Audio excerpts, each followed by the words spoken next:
Welcome to the Sales Whisper Podcast, session 22. The good, the ugly, and the bad.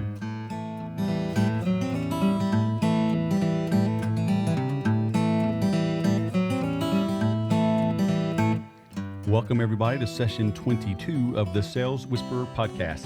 My interview today is with Barbara Khozam. She is the author of How Organizations Deliver Bad Customer Service and Strategies That Turn It Around. Before we get into Barbara's background, I wanted to remind you of an upcoming event I've got on November 22nd here at the Sales Whisper office in Temecula, California. It is the 12-hour career catapult. You can see more at thesaleswhisper.com/12, the number 12, 12 HRCC, 12-hour career catapult. We're going to go from 9 to 9. We're going to start at 9 a.m., have a little light breakfast. We're going to have a great lunch. We're going to break around 6, head to dinner, and continue the training and networking and discussions. But come prepared for not a lot of training. We're going to put you on the hot seat. We're going to dive into your business. You're going to open up to a very small group. No more than 20 people will be allowed to attend. And we're going to dig into your business. And at the same time, you will be able to hear the advice everyone gives to everyone else in attendance when they have their time on stage, if you will, be in the front of our office. Very cozy, comfortable office. Lots of refreshments throughout the day. So if you want to end 2013 with great momentum and prepare for 2014, start it with a bang, please attend the Sales Whisperer 12-hour career catapult. So again, thesaleswhisper.com/12-hour-CC. Barbara is a Southern Cal resident as well. She used to be a professional volleyball player. She has an interesting background we'll get into. She had a degree in chemistry. She was doing a gig she did not like as a chemist, but it allowed her to pursue her professional volleyball career. But as corporate America often does, they let her down. They basically kind of backed down on a promise, and she made a leap of faith. She took some time to find her ideal career path. Once she found it, she wasn't quite sure, but it developed and evolved into what she does today, which is helping companies develop and improve better customer service and better customer service programs. So without further ado, here's my interview with Barbara. Barbara, welcome to the show. How are you today? I'm great. I'm so happy to be here, Wes. Well, thanks for taking time out. Had you hang out at your friend's apartment and do this little podcast interview. Yes, it is my pleasure. I've been looking forward to it all week, Wes. Well, as the top 1% of over 400 speakers and trainers, I'm honored that you're honored to speak with me. Well, you should be. So let's get into this. So we talk about your bio on the intro, but how did you parlay a professional beach volleyball? Everybody make sure there's a difference between beach volleyball and another volleyball. Beach volleyball and a chemistry degree into bad customer service training? Wow, that's a great question. How did I parlay is the word you used. I have a thesaurus of the day, word of the day, because I was reading that for a few minutes before. Parlay. Did I say it right? I just wrote that word down. I love it so much. You didn't say parquet. So how did I parlay? Well, you know what? I was a chemist for 10 years. Wow. But the only part of my job I liked was the training part. But that was only about 1% of my job. So I got to a certain point where I said, what could I do that would be... And that's when I found the seminar company. So I quit being it was very, very dramatic. So, okay, do you want to hear the real story? Okay, so here's the real story. Okay, so my goal one year as a chemist was to become the number one performer of my department. And the number one department, you get this award. It's called the President's Club. So, and the top performer gets to go somewhere like Bermuda for a week with their loved one, which for me at that time would have been my mother. So I said to my boss, how do I go about being this, great President's Club person? And he said, you need to do this, this, and this. 3 things. So the next year I did those 3 things. Well, that year, right around review time, we had a merger. We were bought by another company. So guess what happened? No trip. That's right. The only people that went to Bermuda with their mother was from the company that bought ours. So I got 0. I didn't get a thank you, a certificate, absolutely nothing. I stayed 1 more year. The following year, the woman who went to Bermuda with it was her husband, that's her loved one, was a woman I had to follow around all year fixing her mistakes. Don't you love how that works? Yeah. So January of that year, I quit.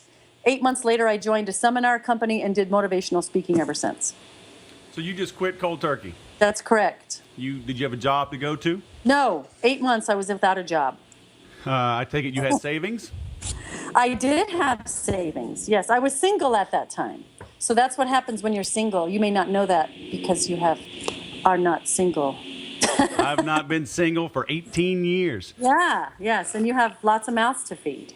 Well, I asked that because this has come up now a couple of times. I had John Lee Dumas on last week, San Diego, Southern California gentleman, and he was able to follow his passion because he lived under his means and he had savings. I had Cliff Ravenscraft on a few weeks ago, podcast Answer Man, and he was in debt. He and his wife followed, I think, the Dave Ramsey program, 5 years. Got out of debt, and they were able to then move in to follow their passion. That's right. So I wanted to bring that up because despite having all these kids, my wife, she quit her job 2 weeks before we got married and hasn't had to go back in corporate America, and so it can be done. Yes. Right. So I like to highlight that if people are struggling, save some money. Right. Do what you can. Make a goal. Save some money because. I don't always advocate just throwing caution to the wind. Maybe you have to, but you had options because you lived under your means. That's correct. Yes. So what'd you do for 8 months? Did you kind of kick back, or were you scrambling? I was looking. I was exploring. I tried working for a speaker, tried selling gigs for him. Oh, my goodness. I was horrible. I was doing cold calling or something, like a chemist doing cold calling is not a good fit. Nice. So that didn't work. But then I found a seminar company, Skill Path Seminars. You've probably heard of them.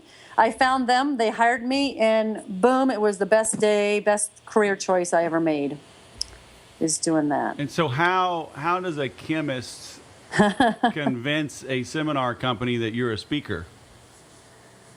Well, I had skill at presenting. Okay. So what I did when I was a chemist, I would do trainings on drug testing. That was my specialty, urine drug testing. So anything you want to know about urine, I know. Wow. So I would videotape toward the end of my career, I would videotape myself doing a training. I simply sent that training to the seminar company. They weren't looking at content. They were looking at personality. And I could speak clearly, and I guess they had low expectations, low requirements. So that's basically it. It was really quite easy. Well, I'm from the South, and we're gooder speakers too, Yes. Hey, moment of silence. There's rain coming down outside the window. Wow. Southern California. Whoa. Very interesting. All right, so they hire you as a trainer, but how do they pick the topic? Did you pick the topic? Nope. I mean, how does all that work? It was That's funny you should ask that. One of the first topics they gave me was how to excel as a team leader, and it was a class for managers. I have never managed anybody besides myself, and that was the first topic that they gave me. But as a chemist, I dove head in. Woo! I read every book on management and leadership, because I can't speak on something I'm not comfortable with. Did they give you the content, or were you supposed to create the content?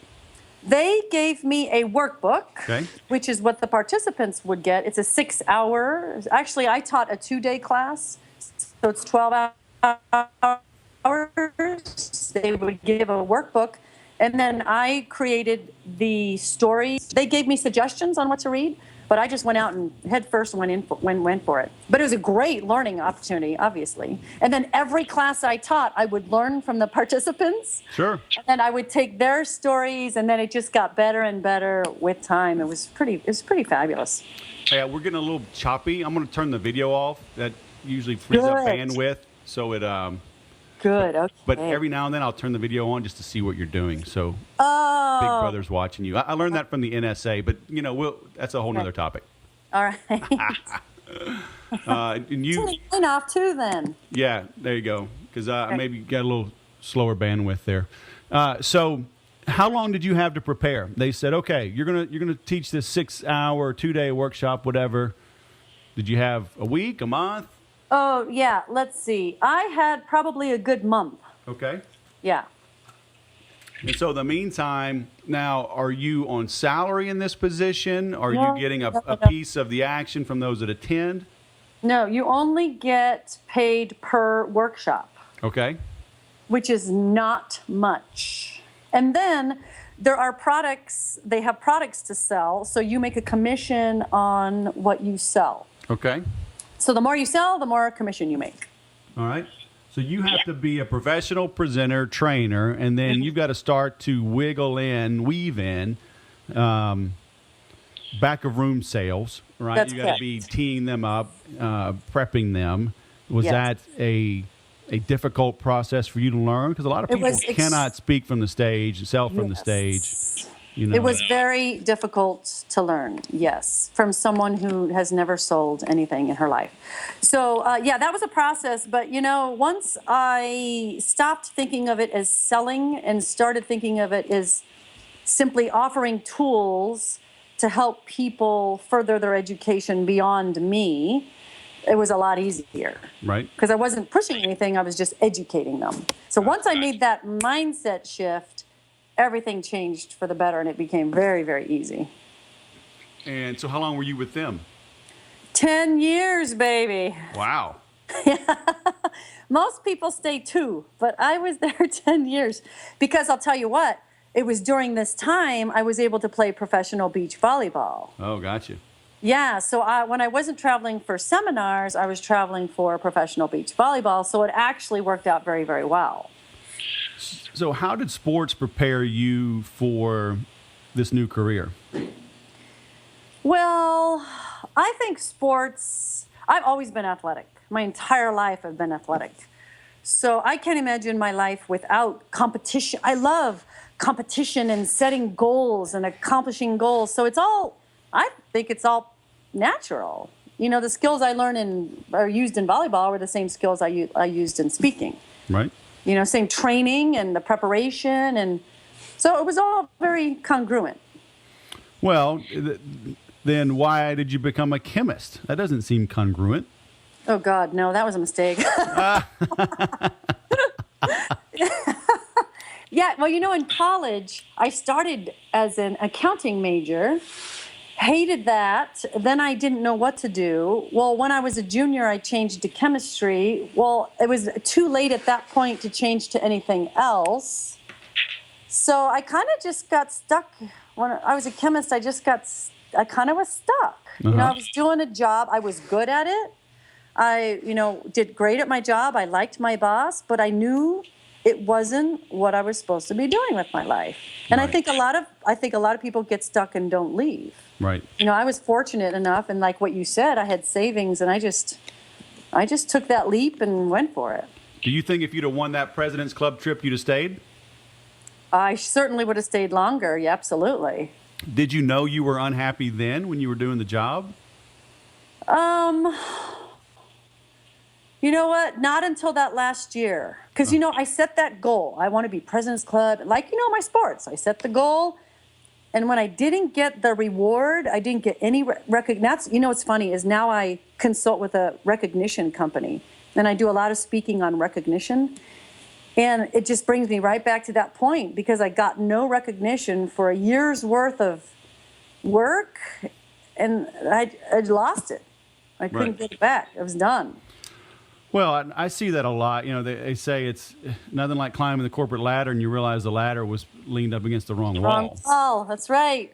Right. I mean, do you think people? How prevalent is that in your training that you see? Oh my gosh. So many people. So many people are there. They're just, robots, and they're doing stuff they hate, and they don't like where they work, and they have dreams, but they don't go for that. I think that's the majority of people, actually. They're in marriages that aren't healthy, but they're just stuck. They're in this very small comfort zone. I think, in my experience, a lot of people are there. I mean, yeah, I know you're not a motivational speaker, and we're going to get into your customer service in your book, but seeing this transition that you made, and I'm sure I see this all the time. I'm sure this happens to you. You're up there speaking, and you take a break, and somebody comes up, and on the break or at the end of the day, and they want to pick your brain. I got a quick question. And it's never a quick question. That's right. It's usually some bombshell. Right? So that's why I want to explore this a little bit, because I'm sure you get this a bunch. And my whole goal in everything that I do, and I'm willing to bet you probably have a similar goal. I mean, it's just to help people do more, right? Yes. To live a more fulfilled life. I do it through sales and marketing. You do it through customer service. But at the end of the day, we're trying to inspire people. And obviously, having money, having that savings we talked about is a big deal. But do you think more people just need to pull the trigger and ride the bullet, and make that jump if they just, my dad always says, if you think you're desperate, you are. Yeah. Well, I would hate to tell someone to, quit your job and go for your passion without doing a little bit of research first. I mean, my transition was very drastic. I should really not have done what I did. But I think I like it when people, while they have their full-time job, explore. Like if someone says, "Oh my gosh, I love to bake cupcakes. I want a business of baking cupcakes." Well, great. Let's do research. Let's meet someone who owns the cupcake store. Let's talk to them. Let's look at business plans while they still have their job. I think educated risk is much better than what I did. I was lucky in that I survived, but I think to just drastically quit like that is not exactly. Well, I agree. It's just, I just see so many people that are stuck. Yes. And I tend to focus on small companies, entrepreneurial, privately owned, and I see more people fail, failure to launch rather than making the wrong decision. It's that just sitting still, analyzing. Yes. And because sure.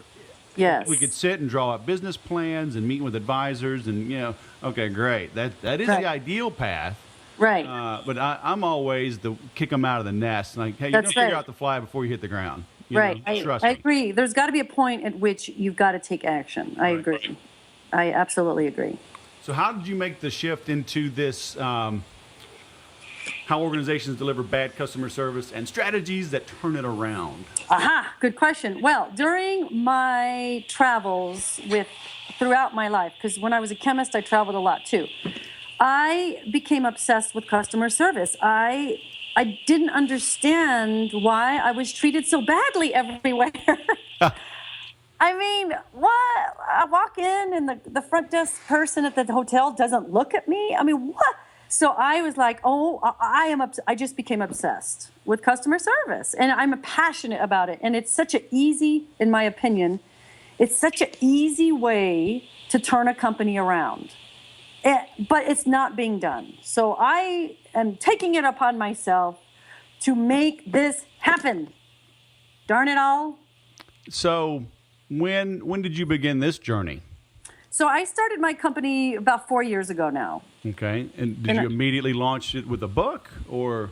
The book came in the first, about a year and a half after I started my company is where the book came. Okay. Yeah. 'Cause that's another kind of common thread in my interviews. A lot of people have got books. I wrote one on Infusionsoft last year, and I'm working on a broader appeal sales and marketing book myself. What was your experience with that? Can you have some advice for those looking to become an author? Just do it. It's not that hard.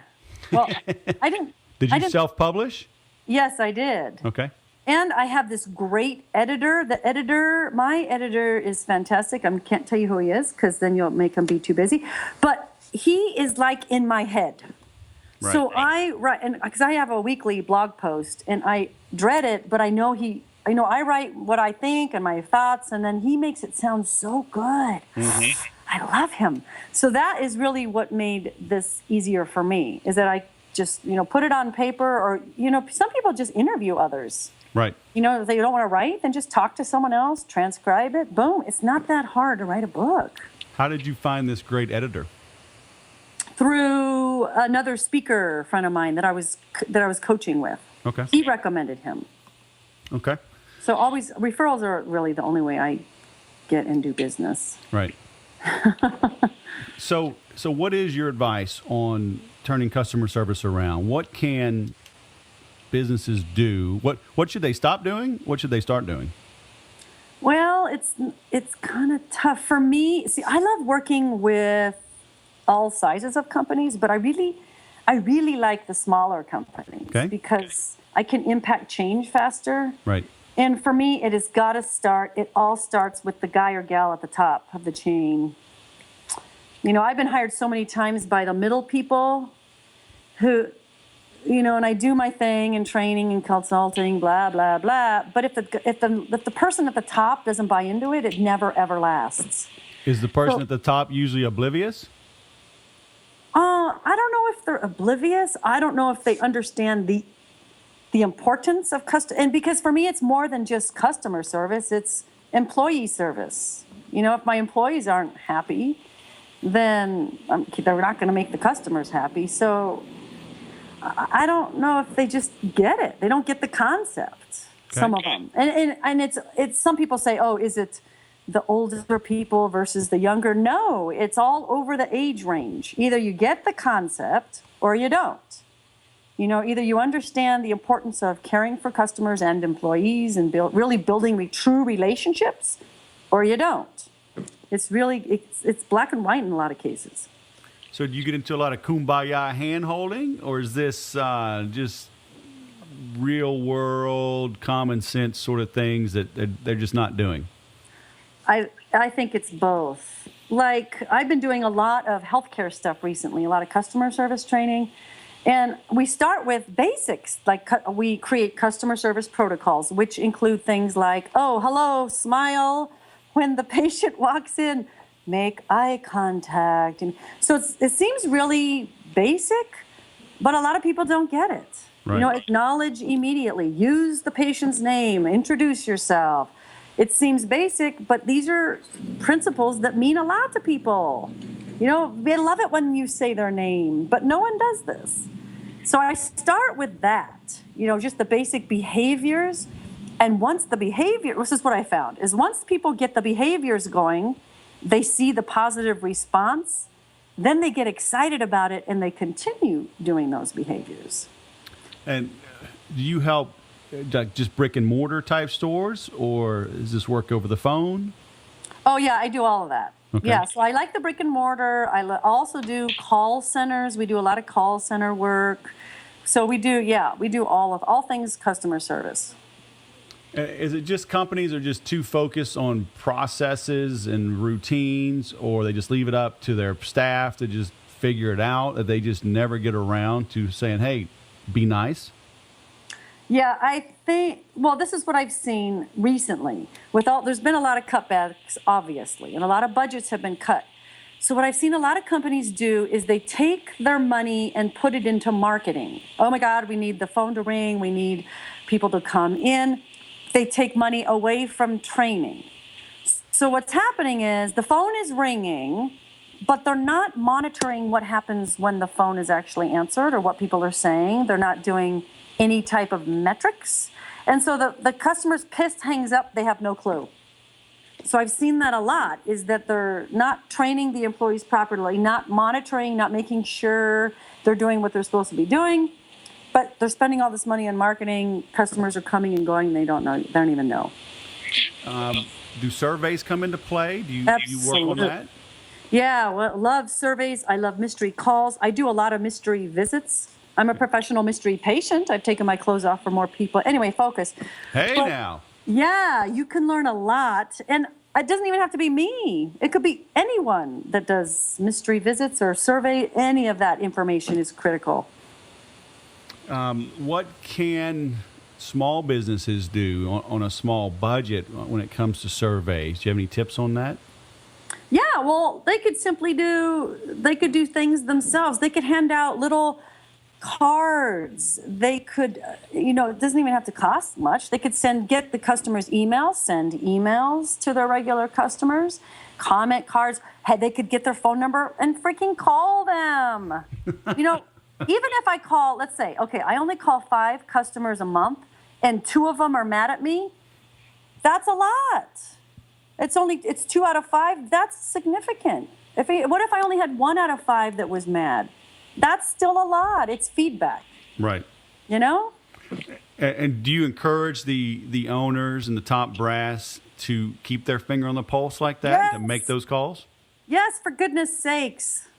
Yes, especially if they're just starting to do it, they've got to do it. Right. They need to hear for themselves what exactly their people think of them. Right. So, absolutely. They don't have to do it every time, but at least, a couple times a month. Yeah, Sure. a little bit. Absolutely. So how can people boost their own speaking gigs? You've become an expert now at this. What would you say to folks that are looking to grow through speaking? That's a great question. You know what? I got to be honest with you. As a chemist, I can always blame my chemistry background. I'm not really the best marketer. I'm not good at promoting myself. I'm not good at that. So Right. what I do for me, I say 99% of my gigs from referrals. I really take care of my referrals. I love them. They love me, and they are more than happy to help me out. So that's really my key to success. Other people do, I have a blog once a week that goes out, and I do all that stuff. But for me, my most profitable venture are my referrals. And do you actively and proactively and systematically solicit referrals, or do they just come in? A lot of them just come in. And then I thank them immediately. I send gifts, or like one lady didn't even want a gift. She just wanted me to, it was give to the Humane Society. So I gave a gift to the Humane Society. So I reward them. I thank them. I communicate with them regularly. I just always want to be communicating with them. Right. Yeah. Well, do you, have you learned any tips and tricks from all of your speaking? I mean, would you recommend people join like the National Speakers Association, or do you see people making mistakes out there trying to break into the speaking world? Well, a lot of people think it's so easy. I've had 2 people in the last month that said, I want to be a speaker. I'm going to be a speaker. I'm like, oh, wow, that's great. It doesn't happen overnight, at least for me. You got to put in the work. And I did the free gigs for years, around town to get my name out there. And can you shift your microphone maybe a little bit? I think we're getting a little bit of a feedback. How about... You're on a laptop? I am. How about that? Yeah, that sounds better. Okay. So you were saying, I mean, people, they underestimate how difficult it's going to be? Well, they just... at least the last 2 people I talked to were like, oh my gosh, professional speakers make a lot of money. I want to be a speaker today. Like, okay, do you have a website? Do you have a brochure? Do you have your topics? Do you have your focus? Do you know who you're going for? I mean, they hadn't even thought about it. Right. It's because you can't, I think the biggest lesson I've learned is you can't be everything to everybody. Right. The best decision I made was focusing on customer service and small businesses. That was the best thing I did. instead of, oh, I want to be leadership, communication, blah, all over the board. You can't do that. At least that didn't work for me. I always say there's riches and niches, right? Yeah, exactly. So have you found that as you narrowed this niche to customer service, are you still brought in to speak and train on broader topics? Oh, yeah, I do a lot of leadership stuff too, obviously. Okay. I do a lot of leadership. And then, of course, what goes with leadership is communication. So I usually start with customer service, but if the leaders aren't on board, the leaders are going to screw it all up. So I get to teach the leaders how to be leaders. And right. So all those other topics fit in nicely, but it all centers around customer service. What role does social media play in your business? Or I see your video you got on YouTube, and you've got the typical social media profiles. But is it a big part of your marketing efforts, or is it just a small piece? You're just there like everybody else? Well, you know what? I am always working on updating everything. So I don't use social media as much as I should, but it's going to be getting better. So I love LinkedIn. I think LinkedIn is a great way to connect into for you especially with customer service groups, and I can put comments and questions. So that's really good. I haven't seen any direct results no one has said to me directly out of LinkedIn, I want to hire you. But that hasn't hurt, because when they're investigating me, they go to those profiles, and it supports my image, and it supports what I'm doing. Right. So I could definitely do better with social media. Well, it's interesting you say that. I kind of still have a love-hate relationship with it. Mm-hmm. And I think it still has. It's interesting the words that you use that not as much as you should, but you're ranked in the top of your profession. Things seem to be going well, right? So maybe you're putting too much pressure on yourself to use social media, because it seems like things are humming along. And rarely do I start with social media with anybody, when they come to me for sales and marketing help. Yeah. Exactly. Yes. Well, I always want to be doing more and better. Right. And that's one of the areas that I can see I could improve. Because you're supposed to tweet like 35,000 times a day or something. And I can only do 15,000 times a day. I think it's 36,000 now. People are reading faster, and with the iPhone 5S, the 64-bit processor, it can do more. Yes, I'm not quite up to speed with that. I know.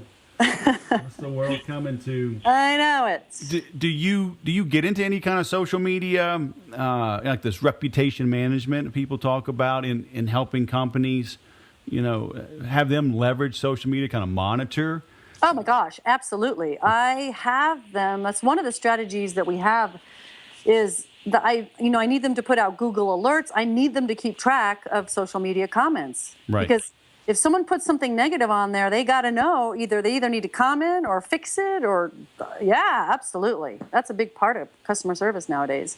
Because what do people do before they buy something? They go online. At least I do. I go online. Right. What are the reviews? Is it good? There's 5 bad ones. There's 1 good. That's a big deal. Well, not everybody listening may know what Google Alerts is. Can you elaborate on that a little bit? Oh, well, I'm not a pro on it, but it's simply, I get email. I put in a Google alert on whatever topic I want to know about. So like if I work at the Hilton, I would put a Google alert for Hilton. And whenever someone does something on social media, or I guess on the internet regarding Hilton, I'll get an email about it. Okay. Like I have bad customer service. Right. It's one of my Google alerts. So I get stories on bad customer service, like way too many that I can handle, to be honest. And then I can sift through it and I can see, that's a topic that needs to be addressed. Okay. So it's just a great way to keep track of what people are searching for, what problems they have, and so forth. Right. Do you get into Yelp and Twitter feeds and things like that?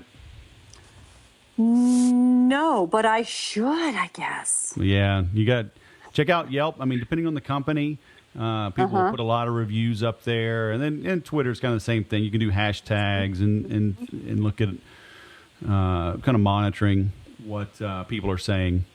Yeah, I do that for customer service on Twitter. I look at the customer service hashtags, but I haven't done that for Yelp. It's a good idea. Look at that. I'm here to help. I'm a giver. Yes. Actually, two of my friends get most of their business from Yelp. Right. I'd say 100% of their business comes from Yelp reviews. Are they like a restaurant or services Yeah, type? exactly. Both of them are. One's a mechanic and one has a dog grooming service. Yep. Mm-hmm. Yep. Yelp is big for that. Exactly. Very cool. Yeah. Well, what parting words of wisdom would you have for folks? Oh, parting wisdom regarding customer service is that it's important. There you go, ladies and gentlemen. You heard it here first. Well, it's just like so important that you get one satisfied client that you wow, and they can tell the universe. They can use social media, and they will be your advocates, and they'll bring in more clients. And it's such a simple concept to just over deliver. Be nice, be kind, be a good listener, be nice, and it is gonna do wonders for your business. But you got to have a plan, of course. Yeah, I see too many people, and it's universal. I mean, since I entered corporate America in '97. And spent a decade at it. Companies spend their time, money, energy, effort on acquiring customers. Yes. And then it's like a one-night stand. That's right. And they leave them. That's right. That's exactly it. And when we get into the marketing and putting in the process, right? The sale is only the middle step. Of either a 5 or 7-step process, because the delivering, the wow, the really pleasing and endearing and dazzling, follows after that. And exactly. And I guess your business exists because people ignore those steps after the sale, huh? That's right. Exactly. Do you want to hear a story as an example of good and bad customer service? Sure. Okay, so here's an example. So, and I'm probably not supposed to use companies' names, but I'm going to do it anyway. So it's Lowe's versus Home Depot. So last year my brother needed to get something at Lowe's, and I think it's called that name for a reason. Pause. Anyway, so I was dreading going I hate those stores because I can never find anything. My brother and I walk in. He needed a blue tape of something. We can't find anyone to help us. The only people we can find are other customers looking for people to help us. So we're walking. I finally see an employee at the end of an aisle, and I'm wearing my tennis shoes. And you know how long those aisles are. So I see him, and I'm like, oh, I got it. So I'm running down there. I'm running. He sees me. He ducks down behind that aisle down to the next one. So I run around, and I catch him, and I go, aha. And he goes, oh, you found me. Oh. Yeah. I'm like, oh my God. OMG, right? Okay, so then I decided I needed to go to Home Depot like a couple weeks later, and I'm like, oh, this is going to be horrible. I walk in, because one time I went to Home Depot to find a light bulb took me 35 minutes, so it's ridiculous. And so I walk in, and I'm greeted by this man wearing an orange vest who says, hi, can I help you find anything? And I was like, oh my God. So I ran over to him with my list. I had like 8 things on my list. And I grabbed onto him. And I'm like, yes, I need your help. And he's like, oh, okay, lady, So he calls this guy over, Steve, can you help this lady? But I didn't want to let him go, right? And he goes, no, Steve will help you. Steve took me to every freaking aisle to help me find every item on my list, even though it wasn't in his department. I mean, like, that is great customer service. He could have said, oh, that's not my department. Go ask that lady. But he took me to I was in and out of there in 15 minutes. Oh, isn't that nice? I mean, what a big difference. And now I tell stories about it. I mean, I'm a loyal Home Depot customer. And it didn't take that much on their part to deliver that. Right. That's the kind of stuff that we do and deliver. That's what we teach. I just read a post from Jeffrey Gitomer, and he talked about, he flies a lot and uses Delta a good bit, but Uses everybody, but Delta a lot. And I guess they bought Alaska Airlines, and he ended up on an Alaska Airlines flight just based on scheduling. And he talked about how nice they were. And he thought it was just the Alaska Airlines, process and culture. But as he was talking with the people, they were actually Delta staff, and they were retrained. And he was like, "What do you mean retrained?" And they were like, "Yeah, we were retrained to be nice and greet people by name." And he was like, "Really? What?" But, so he loves Alaska Airlines. But that is interesting. I just read that in the last week. I mean, it was very interesting. Wow. So everybody needs to be nice. And so yes, be nice. That's it. Oh, my gosh. There you go. So everybody can be nice. Yes. And they can visit your website, right? Yes. And give us the name of your website. The easiest way is to go to badcustomerservicetips.com. Okay. Either that or mrshappypants.com. No way. Yep. I have happy pants. I have happy pants buttons if you want one. So Mrs. like MRS? mrshappypants.com. Because you know how people go, "Oh, who are you, Miss Happy Pants?" As a matter of fact, I am Mrs. Happy Pants. Here's your button. That's funny. Yep, it's good. All right, mrshappypants.com. That's right. Or bad customer service tips? Yes. What if I want good customer service tips? They're there too. Okay. Yeah, they're right next to the bad ones. Well, thank you for taking the time, and I hope to meet you one day soon. Yes, sounds good. Thank you very much. All right, thanks. All right, Barbara. Bye. Bye-bye. Did you catch that bit about the importance of recognition?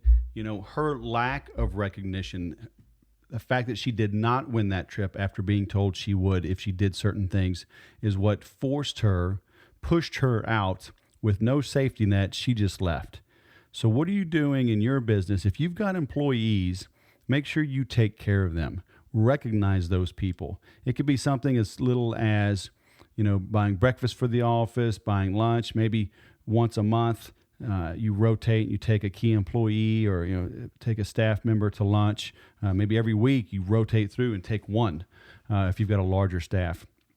If it's a bigger staff, then come up with weekly or monthly awards. Maybe people nominate one another. Maybe you pick the person, but take care of your people. On the flip side, when it comes to customer service, recognize your strengths and weaknesses. Personally, it gets under my skin to deal with irate, irrational customers. So I don't do it. I've got people that help me do that. I'm good with the happy ones. All right. So understand where you're strong, where you're weak. Do what you're strong at, outsource what you're weak at. But when it comes to building your business, it takes less effort, it takes less money to get repeat business from customers, to get referrals and testimonials from them, rather than going out and spending all your money and effort trying to get new customers. So when we talk about my ABCDE process, you're acquiring and attracting traffic and visitors. You are bonding with them, building trust and rapport. Then you're converting, you're closing, right? Getting the money. But then the D is that dazzle. You're creating that wow factor, and then you're endearing yourself to them. But the sale is right in the middle. There's as much to do after the sale as there is in front of the sale. Okay, but if you do that right, then your business will grow forever. Sounds simple, and it really is. The things that must be done are simple, but it's not always easy to execute that all the time, on time, every time. So look at your customer service, what you're doing to grow your business, and that will be a big part to helping you build the business of your dreams. And like I mentioned at the beginning, please visit thesaleswhisperer.com/12HRCC for our 12-hour career catapult. It'll be November 22nd, 2013. I look forward to seeing you then. And as always, thanks for listening. If you like what you're hearing, please take a moment, leave a comment on this blog post, as well as on iTunes. It helps me spread the word at no charge. which helps me spend more time putting out free content to help you grow.